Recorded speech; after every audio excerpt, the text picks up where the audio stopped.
कर रहे हैं। तो मुझे इक्वेशन ऑफ लाइन निकालनी है जो passing through a given point A, line जो है एक पॉइंट ए से पास कर रही है और पैरेलल है दो प्लेन के पैरेलल है। मुझे दोनों प्लेन की इक्वेशन दे रखी है भाई। पहले वाले प्लेन की इक्वेशन दे रखी है r vector dot n1 is equal to d1। Here n1 is the normal vector, यानी नॉर्मल परपेंडिकुलर वेक्टर। एक मिनट, कोई आया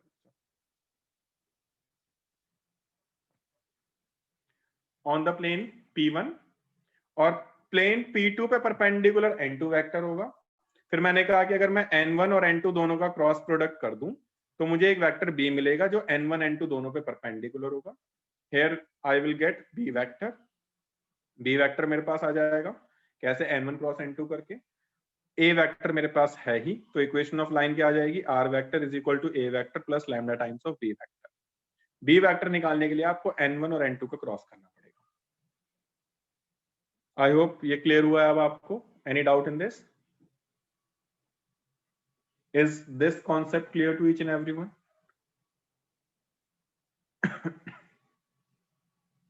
इस पे बेस्ड आपके पास एक ही क्वेश्चन है मिसलेनियस का, क्वेश्चन नंबर 19। एक ही क्वेश्चन है बेटा मिसलेनियस का, क्वेश्चन नंबर 19 था आपके पास। ओके ठीक है। हाँ जी, एक और है बेटा, एनसीईआरटी के हिसाब से लास्ट कॉन्सेप्ट है।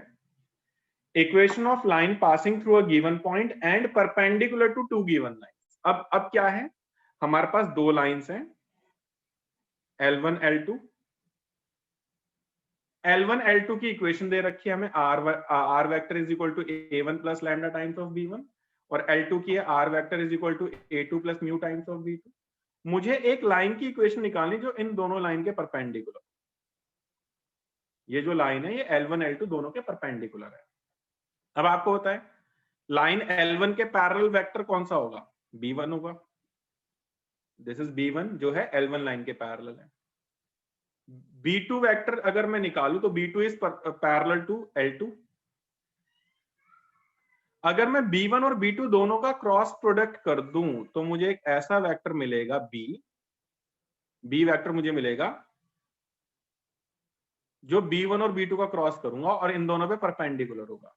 अब ध्यान दो बेटा, अगर इन दोनों पे परपेंडिकुलर वेक्टर है तो वो गिवन लाइन के पैरेलल हो गया। अब इस लाइन के पैरेलल वेक्टर आपको B मिल गया, A आपको पता है ही, तो इस वाली लाइन की इक्वेशन आ जाएगी R vector is equal to A vector plus lambda times of B vector. तो ये छोटे छोटे इक्वेशन थे। यहां तक एनसीईआरटी का कंप्लीट कॉन्सेप्ट तुम्हारा क्लियर हो रहा है। आप लोगों से रिक्वेस्ट है कि आप लोग इस चैप्टर की एनसीईआरटी खत्म करें, 11.3 अच्छे से दोबारा से खत्म करें, मिसलेनियस खत्म करें, इसके एग्जाम्पल खत्म करें।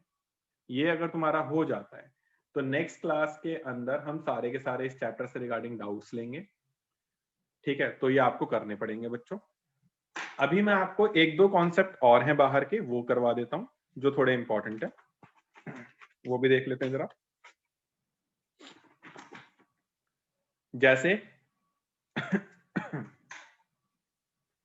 कंडीशंस। हाँ, मैं फिर से बता देता हूँ बेटा इस वाले टॉपिक को। कुछ नहीं है बेटा, मैं इसके अंदर हमें दो लाइन के परपेंडिकुलर लाइन की इक्वेशन निकालनी है जो एक पॉइंट ए से पास कर रही है। तो दो लाइन का B1 B2 का अगर मैं क्रॉस करूंगा तो मुझे B वेक्टर मिल जाएगा जो दोनों लाइन के B1 और B2 के परपेंडिकुलर होगा। तो B वेक्टर मैं निकालूंगा B1 क्रॉस B2 करके, फिर इक्वेशन ऑफ लाइन हो जाएगी R vector is equal to A plus lambda times of B, और जो B आएगा B वेक्टर ये होगा B1 क्रॉस B2 करके। ठीक है, ठीक है भाई, मैं समझ में आया? मयंक क्लियर हुआ बेटा?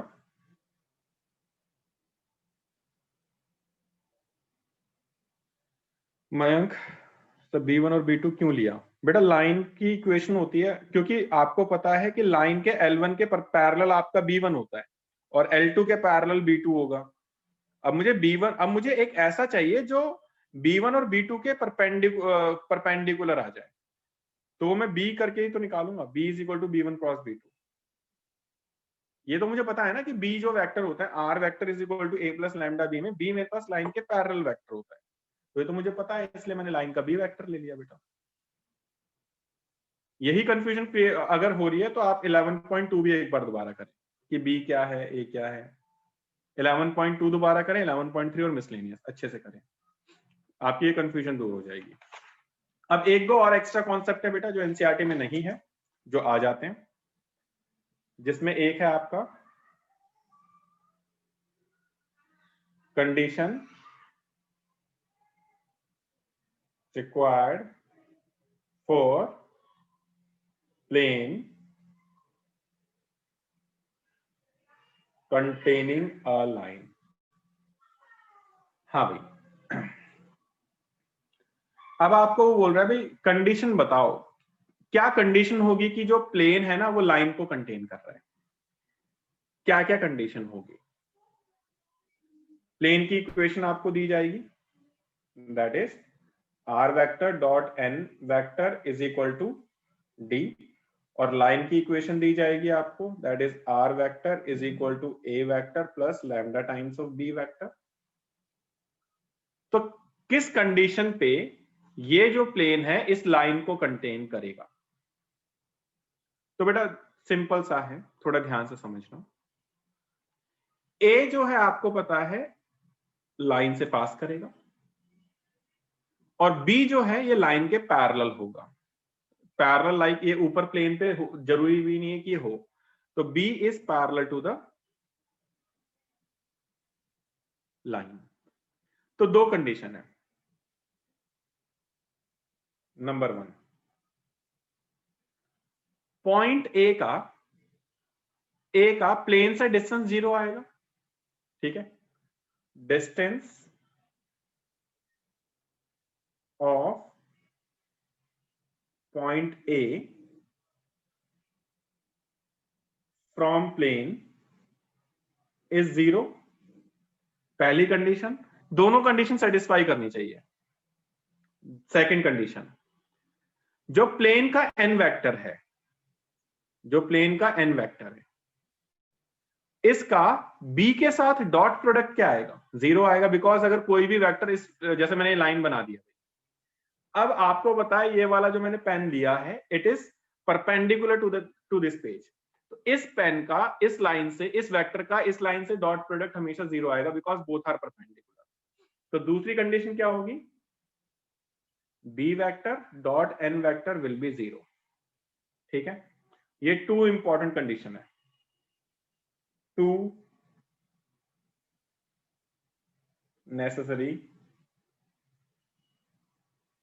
कंडीशंस आर, ये दोनों कंडीशंस आपको आपकी सेटिस्फाई करनी चाहिए। अगर आपकी ये दोनों कंडीशन सेटिस्फाई कर जाती है,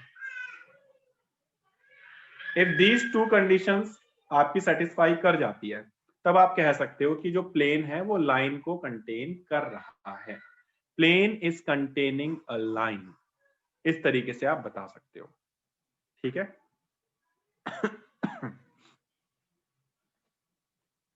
मैं दोबारा रिपीट कर देता हूं, मैंने क्या बोला कि भाई पहली कंडीशन तो है कि पॉइंट ए का प्लेन से जो परपेंडिकुलर डिस्टेंस आएगा दैट विल बी 0, और दूसरा मैंने बोला कि बी का जो बी वेक्टर है जो लाइन के पैरेलल था उसका एन वेक्टर के साथ डॉट प्रोडक्ट 0 आएगा।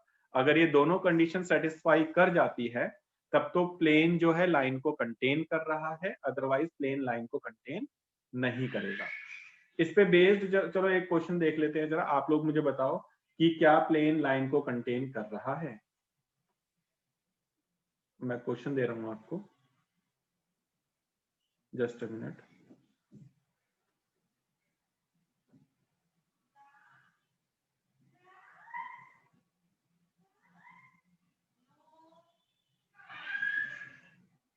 Just a minute. हाँ क्वेश्चन है भाई, show that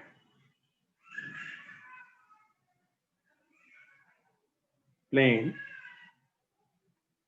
r vector dot I cap minus 3j plus 5k is equal to 7 contains the line r vector is equal to I cap plus 3j cap plus 3k cap plus lambda times of 3I cap plus j cap। बताइए भाई, show करिए कि ये वाला plane इस line को satisfy कर रहा है, जरा बताइए। देखते हैं सबसे पहले कौन कर पाता है।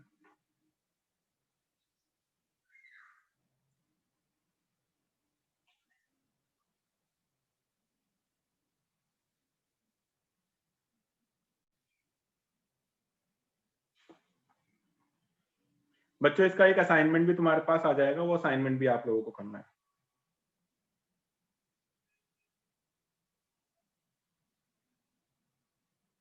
आज ही भेज दूंगा इसका असाइनमेंट। जल्दी से कर दिखाइए वाला क्वेश्चन सब सारे बच्चे।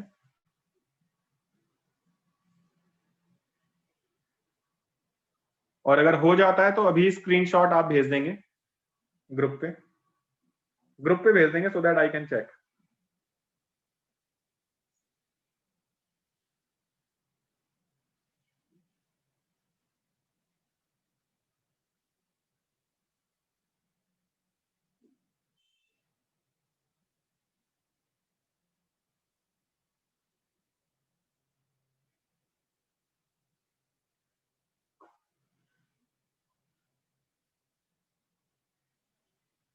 हुआ किसी से?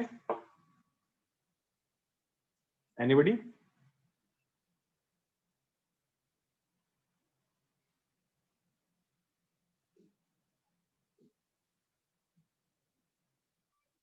है ना?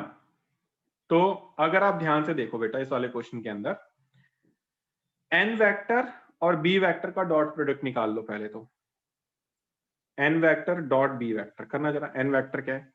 i minus 3j plus 5k dot 3j है 3i प्लस में j। तो i वाले के साथ मल्टीप्लाई 3 माइनस j वाले के साथ मल्टीप्लाई 3 और k वाला है नहीं तो ये 0, तो ये 0 आ गया। तो इसका मतलब क्या है? n is perpendicular to b, number 1। Number 2, point हमारे पास है ये वाला जो होता है, ये पॉइंट होता है जिससे पास करती है, यानी कि 1i plus 3j plus 3k, है ना? या तो ऐसे बोल दो या फिर 1,3,3 बोल दो। और प्लेन हमारे पास है, प्लेन की इक्वेशन क्या है हमारे पास? कार्टेशियन फॉर्म में ये, यानी x minus 3y plus 5z minus 7 is equal to 0। तो डिस्टेंस निकाल लो, क्या आएगा? x की जगह 1 माइनस 3 इंटू वाई की जगह 3 प्लस 5 इंटू जेड की जगह 3 माइनस 7 अपॉन a स्क्वायर यानी 1 का स्क्वायर प्लस b स्क्वायर यानी 3 का स्क्वायर प्लस c स्क्वायर यानी 5 का स्क्वायर। देखो कितना आ रहा है, ये आ रहा है 1 माइनस 9 प्लस 15 माइनस 7, इस पूरे का मैग्नीट्यूड अपॉन में √35। तो देखो ये तो 0 आ गया ऊपर, क्योंकि देखो -7 और -9 -16 प्लस में 16 0 आ गया, which implies what? Line plane containing the line, plane is containing the line. तो बच्चों ये कॉन्सेप्ट था एनसीईआरटी का। आप लोगों से रिक्वेस्ट है कि खत्म करें इस चैप्टर को, और अगली क्लास में तुम्हें डाउट क्लास दूंगा। डाउट क्लास में जो भी तुम्हारे डाउट्स हैं वो खत्म करेंगे। Then we will start our crash course from book 1। Okay, book 1 crash course बहुत जरूरी है, इसमें सारे के सारे बाहर से क्वेश्चंस जो होंगे वो सारे के सारे होंगे। ये एक तरह से तुम्हारा, अब जिसे कहते हैं, अभी तक तो मैंने बेस तैयार कर दिया तुम लोगों का, अब मैं स्ट्रक्चर में डेंटिंग पेंटिंग करेंगे बेटा अब हम। ठीक है, क्रैश कोर्स और टेस्ट सीरीज में मिलेंगे। पहले नेक्स्ट क्लास में डाउट्स लेकर आइए अब आप लोग। मिलते हैं बच्चों नेक्स्ट क्लास में, आज के लिए इतना ही, बाय।